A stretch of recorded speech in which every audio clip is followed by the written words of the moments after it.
재판소원법이 국회를 통과하면서 이제 국민 누구나 법원에서 확정 판결이 나와도 이걸 취소해달라고 헌법재판소에 청구할 수 있게 됐습니다. 하지만 정작 재판을 취소한 이후 그 절차에 대해서는 규정이 마련되지 않았고 또 사건이 폭증할 거란 지적이 나옵니다. 임찬종 법조 전문 기자가 전하겠습니다.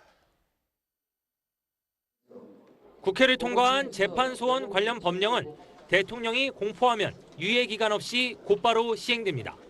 당장 다음 달부터 법원 확정 판결에 이의가 있는 당사자들이 헌재에 재판 취소를 청구할 수 있게 될 것으로 보이는데 문제는 재판 취소 이후의 절차에 대한 규정이 없다는 점입니다. 이번에 의결된 법안은 재판이 취소될 경우 법원은 헌재 결정 취지에 따라 다시 재판해야 한다고 규정하고 있지만 재판 취소 이후 법원이 어떤 절차에 따라 다시 재판해야 하는지 등에 대해선 언급하지 않고 있습니다. 대법원 측은 재판이 취소될 경우 복역 중인 사람은 곧바로 석방되는 것인지, 이혼 확정 판결이 취소되면 이후 이뤄진 재혼은 무효가 되는지 등 재판 취소 이후 과정에서 발생할 수 있는 문제들에 대해 어떠한 검토도 이뤄지지 않았다며 절차 운영을 위해서는 우선 형사소송법과 민사소송법 등을 개정해야 한다는 입장입니다.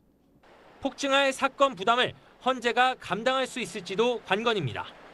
1년에 헌재에 접수되는 사건이 2,500건 정도인데 재판소원 도입 후에는 연간 15,000건 이상으로 6배 이상 늘어날 것이라고 대법원은 예상한 바 있습니다.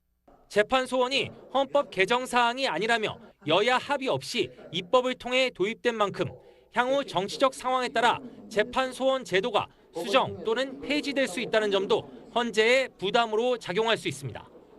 충분히 부응하지 못한다면 국민들은 다시 이 권한을 재조정할 수도 있고 또 박탈할 수도 있습니다. 충실한 재판을 할 때에만 국민들이 재판 소원을 계속 자신들에게 맡길 것이라는 점을 지속적으로 명심해야 합니다.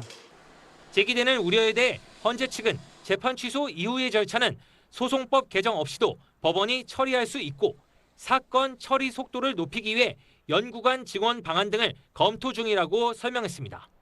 이런 가운데 박영재 법원 행정처장은 재판 소원을 포함한 이른바 사법개혁 3법 가운데 법 왜곡죄가 어제 통과되자 오늘 처장직 사퇴 의사를 밝혔습니다. SBS 임찬종입니다. 안녕하세요. SBS 사공선관입니다. 더 많은 기사와 라이브 이벤트까지 받아보시려면 오른쪽에 보이는 구독 버튼 꾹 눌러주시면 됩니다. 고맙습니다.